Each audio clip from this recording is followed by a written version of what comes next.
Hi guys, Uncle Scott here, and in this video I want to talk to you guys about what you can expect and what do you get should you sign up for one of the premium membership tiers here at Uncle Scott's Kitchen. I've got two tiers. There's an entry level tier. The entry level I call the microwave burrito level. If you sign up for the microwave burrito level, you get emojis and badges. They show up in the comment section under the video so people can tell that you are on board.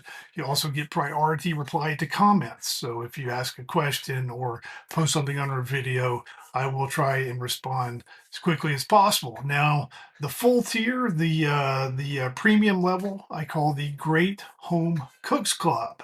And here you get everything. You get everything from the entry level, and you also get a ton more content. So you get bonus videos, you get exclusive videos, you get full cooks, you get extended cooks, you get special features behind the scenes, the occasional blooper. I don't use any scripts. I try to talk in the natural voice. I don't read from a teleprompter, so that occasionally leads to the occasional blunder and a nice blooper reel when I'm making some of the videos. If you stick around to the end of this video, I'm going to put up an entire bonus cook video, and you'll get to see an example of the type of exclusive content you would get with this tier. As far as pricing at the lower level, that's around $3, and then for the Great Home Cooks Club, roughly it is $9.99, and roughly the same price as a Happy Meal these days. And I think you'll get much more happiness from being a member of the Great Home Cooks Club than you would a fast food meal.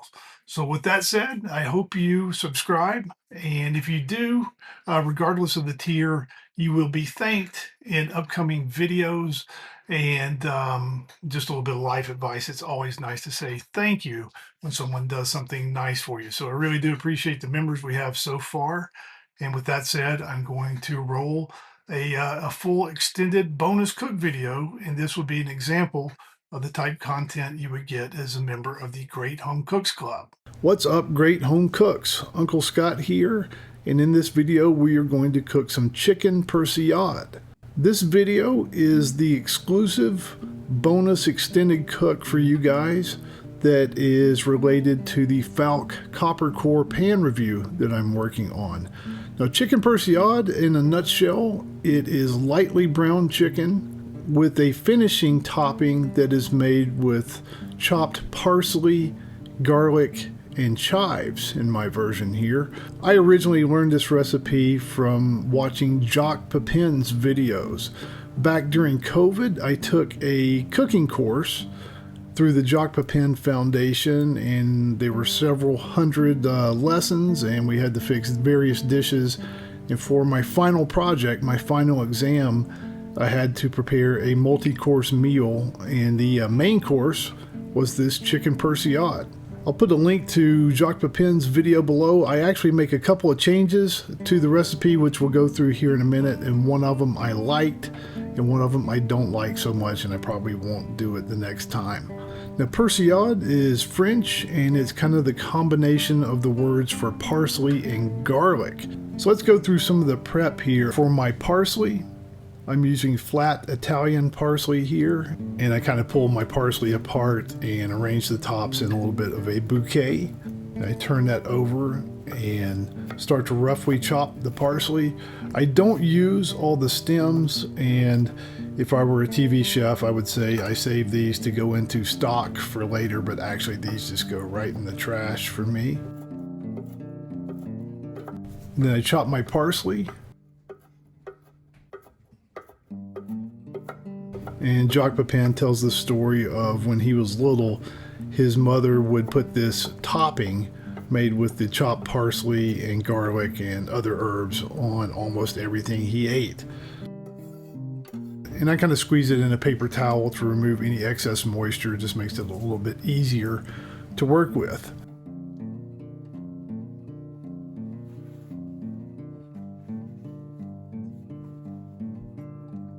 I've also got some chives.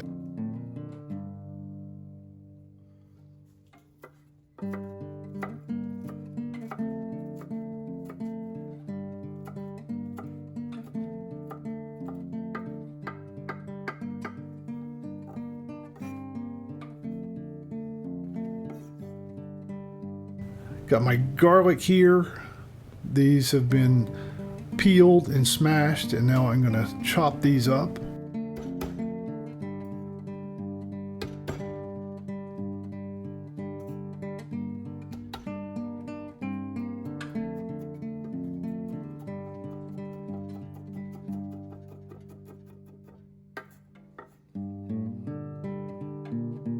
And now I'm going to combine the garlic and the parsley and the chives and chop all this stuff up and make my my Persillade topping here. Set this aside.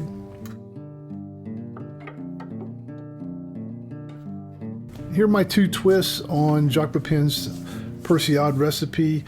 It can be a fairly bland looking dish. You've got kind of lightly browned chicken, and you've got the green of the parsley and the off-white of the garlic. Not a whole lot of color to the dish. So what I want to do here is actually add some sun-dried tomatoes. And these are just jarred sun-dried tomatoes, which I'm going to give a good chop to and get those ready to go. And these are actually going to add a little bit of flavor. And also I thought I might try, just for color at the end, I'm going to add some pimento peppers. And I'm not going to cook those, I'm just going to use those for color at the end for the presentation, and we'll see how that goes. And beyond this, I've just got salt and pepper, extra virgin olive oil, and some butter. And I've got a little bit of stock ready to go just in case we need to deglaze anything. And I got a little all-purpose flour to flour the chicken. Speaking of which, let's get the chicken ready. I've got 3 supermarket chicken breasts. Now at my local grocery store, there are different, I guess you would call it, levels of chicken. You can go with the full organic, which are very expensive. You can go with kind of the mutant GMO shot full of hormones versions, which are fairly cheap and very big.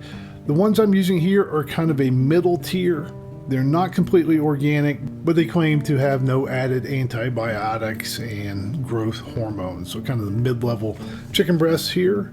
And what I'm going to do is slice these up into roughly 1-inch cubes. Now, we'll see here in just a few minutes that I made a little bit of a mistake here. It's very important to get these as uniform as possible.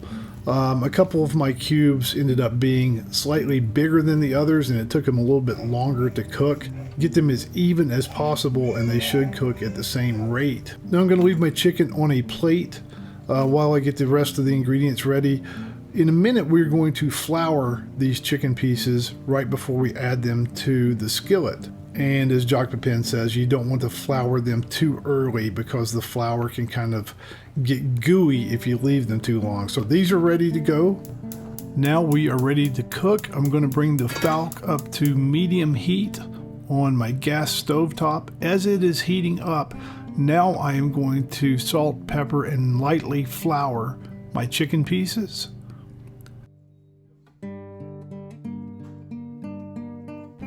Now I'm going to add my butter and my olive oil to the pan.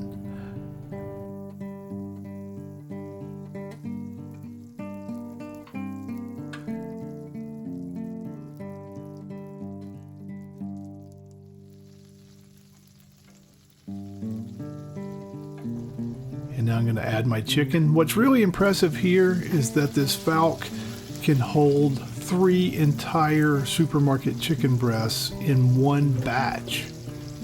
So very nice capacity there. And I'll let these go 1 to 2 minutes on this first side. I'm going to give the pan a shake here, and what's really impressive is that there is no sticking whatsoever.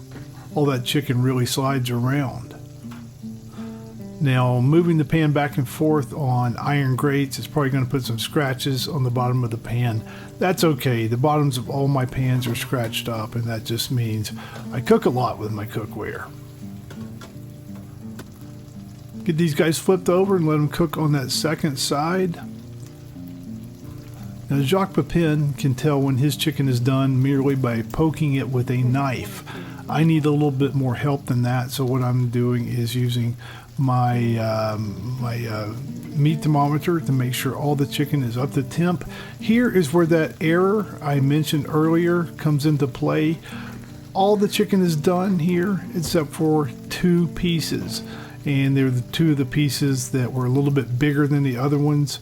And what I don't want to happen is I don't want all the other chicken to get tough while I'm waiting for these 2 remaining pieces to cook. So I actually just pulled them out of the pan and threw them away, and I'm going to resolve to do a little bit better with my prep work next time.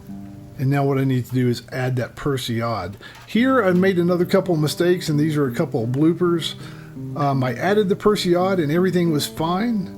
And what you want to do is not overcook it, because that garlic can burn and turn bitter if you let it go too long. Usually 20-30 seconds or so is good.